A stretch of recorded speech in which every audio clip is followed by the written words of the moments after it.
ఏంటి వదిన, తప్పు చేసిన పున్నమిని వదిలేసి నా కూతుర్ని నిలదీస్తున్నావు అని కళావతి అడుగుతూ ఉంటుంది.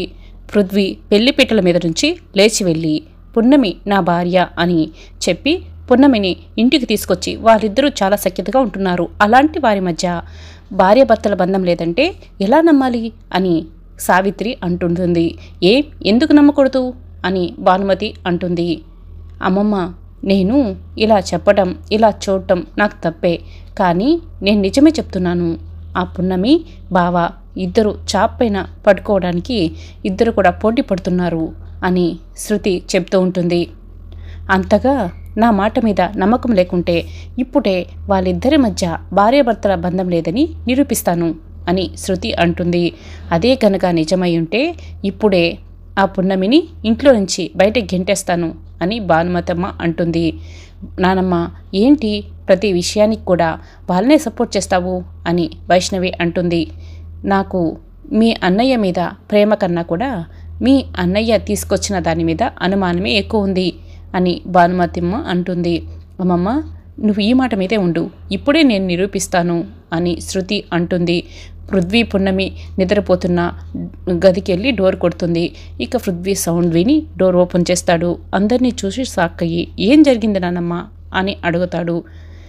అమ్మమ్మ, ఒక్కసారి మీరే రూమ్లో చూడండి అని శృతి చెప్తూ ఉంటుంది. పున్నమి చాప్ మీద పడుకొని ఉంటుంది. భానుమతమ్మ కోపంతో పున్నమి పున్నమి అని గట్టిగా పిలుస్తూ ఉంటుంది. పున్నమి నిద్రలేచి బయటకు వస్తుంది. ఏం జరిగింది వకీల్ సాబ్ అని పున్నమి అడుగుతూ ఉంటుంది. నువ్వే చెప్పాలమ్మా, మీ ఇద్దరి మధ్య ఎటువంటి సంబంధం ఉంది? నువ్వు చాప్ మీద పడుకోవడం ఏంటి, పృథ్వీ బెడ్ మీద పడుకోవడం ఏంటి అని కళావతి అడుగుతుంది. పృథ్వీ పున్నమి ఇద్దరు కూడా మాట్లాడకపోవడంతో నిజం చెప్పండి, మీ ఇద్దరికి నిజంగా పెళ్ళయిందా అని భానుమతమ్మ అడుగుతుంది. అగ్ని సాక్షిగా వకీల్ సాబ్ నా మెడలో ఈ తాళి కట్టాడు అని పున్నమి చెప్తుంది. ఇంతకు మించి సాక్ష్యాలైతే లేవు, మా పెళ్లి జరిగిందని చెప్పే సాక్ష్యాలు అందరూ కూడా చనిపోయారు, ఉన్న ఒకే ఒక సాక్ష్యం జైల్లో ఉంది అని పున్నమి అంటుంది. అబ్బా, ఈ నంగనాచి వేషాలన్నీ మా దగ్గర వేయకు, మీ ఇద్దరికీ పెళ్లి జరగలేదని మాకు తెలుసు అని కళావతి అంటుంటుంది. ఏ పున్నమి, నిజం చెప్తావా లేక నిన్ను ఇంట్లో నుంచి బయటకు గెంటేయమంటావా అని భానుమతమ్మ అంటుంది. చెప్తానండి నిజం అని పున్నమి అంటుంది. పృథ్వీ టెన్షన్ పడుతూ పున్నమి చేతిని గట్టిగా పట్టుకుంటాడు. అమ్మమ్మ, బావ ఇక్కడే ఉంటే కనుక ఈ పున్నమి నిజం చెప్పేలా లేదు అని శృతి చెప్పడంతో పృథ్వీ నువ్వు పక్కకు వెళ్ళు అని భానుమతమ్మ చెప్తుంది. ఇక పృథ్వీ టెన్షన్ పడుతూ పక్కకు వెళ్తాడు. పున్నమి ఏం చెప్తుందా అని దూరం నుంచి వింటూ ఉంటాడు. ఇక పున్నమి సావిత్రి దగ్గరికి వెళ్ళి చెవిలో చెప్తూ ఉంటుంది. ఏం జరిగిందో చెప్పమ్మా, మీ ఇద్దరికి పెళ్లి కాలేదా అని సావిత్రి అడుగుతూ ఉంటుంది. ఒక్క నిమిషం అత్తయ్య అని పున్నమి సావిత్రి చెవిలో ఏదో చెప్తుంది. ఏంటంటే సావిత్రి అని భానుమతమ్మ అడుగుతుంది. ఈ 3 రోజులు పున్నమి చాప్ మీద పడుకోవాలంట అత్తయ్య అని సావిత్రి చెప్తుంది. ఆ విషయం ఏదో ఇందాకే చెప్పొచ్చు కదా అని భానుమతమ్మ అడుగుతూ ఉంటుంది. సిగ్గుగా అనిపించి చెప్పలేదండి అని పున్నమి చెప్తూ ఉంటుంది. అందరం ఆడవాళ్ళమే కదా, చెప్పచ్చు కదా అని భానుమతమ్మ అంటుంటుంది. కొత్త వాళ్ళు కదా, సిగ్గుగా ఉంది అని పున్నమి అంటుంది. సరే సరే, ఈ రోజు నుంచి నిజానిజాలు తెలుసుకోకుండా ఈ ఇంట్లో ఏ విషయం గురించైనా మాట్లాడితే ఊరుకోను అని భానుమతమ్మ అక్కడి నుంచి వెళ్ళిపోతుంది. ఇక పృథ్వీ కూడా పున్నమి మాట విని టెన్షన్ పడకుండా రూమ్లోకి వెళ్తాడు. అమ్మ పున్నమి, నువ్వు వెళ్ళి స్నానం చేసిరా అని సావిత్రి చెప్తూ ఉంటుంది. వైష్ణవి, నువ్వురా వెళ్దాం అని సావిత్రి వైష్ణవిని తీసుకొని అక్కడి నుంచి వెళ్ళిపోతుంది. ఇక భాగ్య, కళావతి శృతి దగ్గరికి వెళ్ళి ముంద నాలుగు ముందేస్తే కొండ నాలుకే ఊరిందంట, మీరు చెప్పేది అట్టుంది అని భాగ్య అంటుంది. మా పని మేము చూసుకుంటాం, నీ పని నువ్వు చూసుకోపో అని శృతి అంటుంది. ఇక భాగ్య అక్కడి నుంచి వెళ్ళిపోతుంది.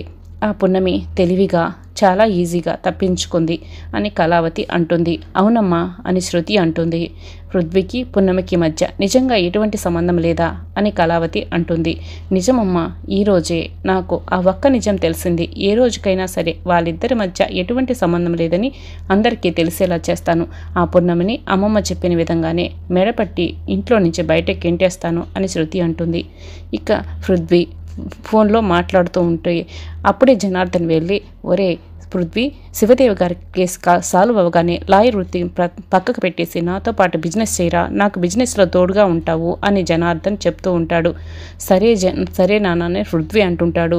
ఇంతలో సావిత్రి పృథ్వీకి జనార్దన్కి కాఫీ తీసుకువస్తుంది. అమ్మ కొన్ని వాటర్ ఇవ్వా అని పృథ్వీ అడగడంతో సావిత్రి వాటర్ తీసుకొచ్చి పృథ్వీకి ఇస్తుంది. ఇక పక్కనే భాగ్య పున్నమి కూడా ఉంటారు. మామయ్య పృథ్వీకి చెప్పినట్టే మా ఆయనకు కూడా చెప్పండి. ఆయనేమో అక్కడ దుబాయ్లో ఉన్నాడు, నా జీవితమేమో మూడు బారిన ఇక్కడ ఉండవలసి వస్తుంది. ఆ ఛాన్సే లేదమ్మా, వాడికి ఎన్నోసార్లు చెప్పి చూశాను, వాడు వినట్లేదు అని జనార్దన్ అంటాడు. అన్నయ్యకు ఇండియా రావడం ఇష్టం లేదేమో డాడీ అని పృథ్వీ అంటాడు. లేదురా, ఉద్యోగం వచ్చిందన్న సంతోషంలో కళ్ళు మూసుకుపోయి బాండ్ పేపర్ మీద సైన్ చేశాడంట, ఇప్పుడు అక్కడే లాక్ అయిపోయాడు అని జనార్దన్ చెప్తూ ఉంటాడు. ఆయనేమో అక్కడ లాక్ అయ్యాడు, నేనేమో ఇక్కడ లాక్ అయిపోయాను అని భాగ్య చెప్తూ ఉంటుంది. వీళ్ళంతా మాట్లాడుకోవడం భానుమతమ్మ దూరం నుంచి చూస్తూ ఉంటుంది. అలా పక్కకి చూసుకుంటూ భానుమతమ్మ కిందకి వస్తూ ఉంటే భానుమతమ్మ కాలు మెలికపడి కింద పడిపోతుంది. నొప్పితో వెలువెల్లాడిపోతూ ఉంటుంది. అందరూ కూడా భానుమతమ్మ దగ్గరికి పరిగెత్తుకుంటూ వెళ్తారు. ఒరే పృథ్వీ, కార్ స్టార్ట్ చేయి, నానమ్మని వెంటనే హాస్పిటల్కి తీసుకెళ్దాం అని జనార్దన్ అంటాడు. ఈ నొప్పి చిన్న నొప్పేరా, ఏదో ఒక బాంబు రాసుకుంటే తగ్గిపోతుంది, హాస్పిటల్కి వెళ్తే ఆ టెస్టులు ఈ టెస్టులు అని చెప్పి ఎన్నో రోజులు హాస్పిటల్లో ఉంచుతారు. అంతేకాదు హాస్పిటల్ వాసన నాకు అసలుకే నచ్చదు అని భానుమతమ్మ చెప్తూ ఉంటుంది. నువ్వే డాక్టర్ లాగా అన్నీ చెప్తావేంటి నానమ్మ, వెంటనే హాస్పిటల్కి వెళ్ళాలి అని వైష్ణవి అంటుంది. అమ్మో, నేను హాస్పిటల్కి అసలుకే రాను అని భానుమతమ్మ ఏడుస్తూ ఉంటుంది. బావా, అమ్మమ్మ అలాగే అంటుంది, నేను తీసుకొస్తాను, నువ్వు కార్ స్టార్ట్ చేయి అని శృతి చెప్తూ ఉంటుంది. నేను హాస్పిటల్కి రానని చెప్తుంటే మీకు అర్థం కావటం లేదా అని భానుమతమ్మ అందరిపై కోపంగా అరుస్తూ ఉంటుంది. ఇక పున్నమి భానుమతమ్మ కాలు పట్టుకొని నొప్పి ఎక్కడుందా అమ్మమ్మ గారు అని అడుగుతూ ఉంటే, నువ్వేంటే నా కాలు పట్టుకున్నావు, నా కాళ్ళ మీద చేతులు తీసేయి అని భానుమతమ్మ గట్టిగా అరుస్తూ ఉంటుంది. పున్నమి భయపడుతూ చేతులు తీసేస్తుంది. అమ్మమ్మ ఎప్పుడు సంధిస్తుందా, అమ్మమ్మకి ఎప్పుడు దగ్గరికి పోదామా అని కోతికన్నక్కలా చూస్తూ ఉంటావనుకుంటా అని శృతి అంటుంటుంది. శృతి మాటలు జాగ్రత్తగా రానివ్వు, నానమ్మ కాళ్ళకు దెబ్బ తగిలితే నయం చేద్దాం అనుకోవడం పొన్నమ్మ చేసిన తప్ప అని పృథ్వీ అంటాడు. అమ్మకు దాని మొహం చూడడమే అసహ్యంగా అనిపిస్తుంది. అలాంటప్పుడు అదొచ్చి అమ్మ కాళ్ళు పట్టుకుంటే ఎలా ఉంటుంది, ఎలా ఊరుకుంటుంది అని కళావతి అంటుంది.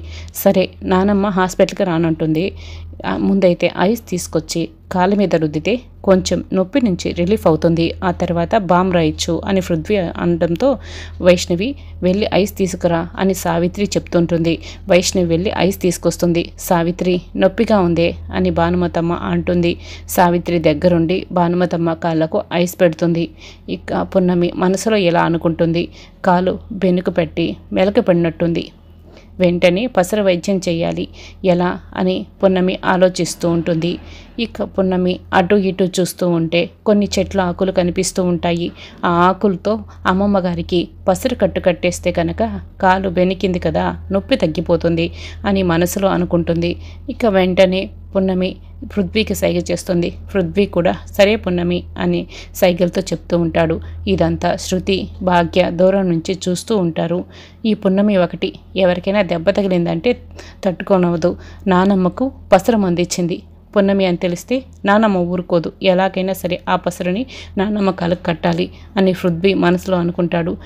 ఇప్పుడు అమ్మని కిచెన్లోకి పంపించాలి అని పృథ్వీ మనసులో అనుకొని, అమ్మ నానమ్మకి ఐస్ పెట్టింది చాలు కానీ నువ్వు వెళ్ళి బాంబు తీసుకురా అని పృథ్వీ చెప్పడంతో సరే పృథ్వీ అని సావిత్రి అంటుంది. నేను వెళ్ళి తీసుకొస్తానమ్మా అని వైష్ణవి అంటుంటే, నువ్వు ఆగు వైషు, నేను వెళ్ళి తీసుకొస్తానని సావిత్రి కిచెన్లోకి వెళ్తుంది. అప్పటికే పున్నమి కిచెన్లోకి వెళ్ళి పసర మందు తయారు చేస్తూ ఉంటుంది. ఏం చేస్తున్నావు పున్నమి అని సావిత్రి అడుగుతుంది. ఏం లేదత్తయ్య గారు, నానమ్మ గారికి కాలు బెనికింది కదా, ఈ పసరు మందు పెడితే కనుక వెంటనే తగ్గిపోతుంది అని పున్నమి చెప్తుంది. ఈ పసరు మందు గురించి నీకెలా తెలుసు అని సావిత్రి అడుగుతుంది. నేను గూడెంలో ఉన్నప్పుడు అందరూ తయారు చేస్తుంటే చూశాను, చాలామందికి ఇచ్చాను, బాగా పనిచేస్తుంది అత్తయ్య గారు అని చెప్తూ ఉంటుంది పున్నమి. దీన్ని మీరే తీసుకెళ్ళి అమ్మమ్మ గారి కాళ్ళ మీద పెట్టాలి అని పున్నమి చెప్తూ ఉంటుంది.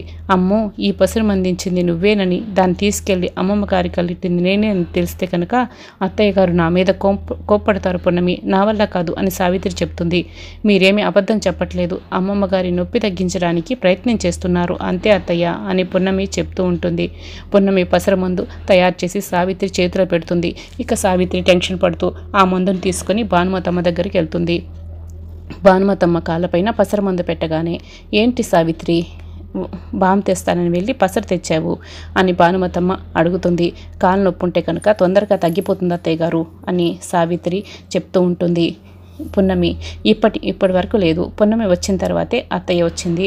వీళ్ళిద్దరూ వదిలిసి ఏం చేస్తుంటారు? బావేమో పున్నమికి సైకిల్ చేసినారు.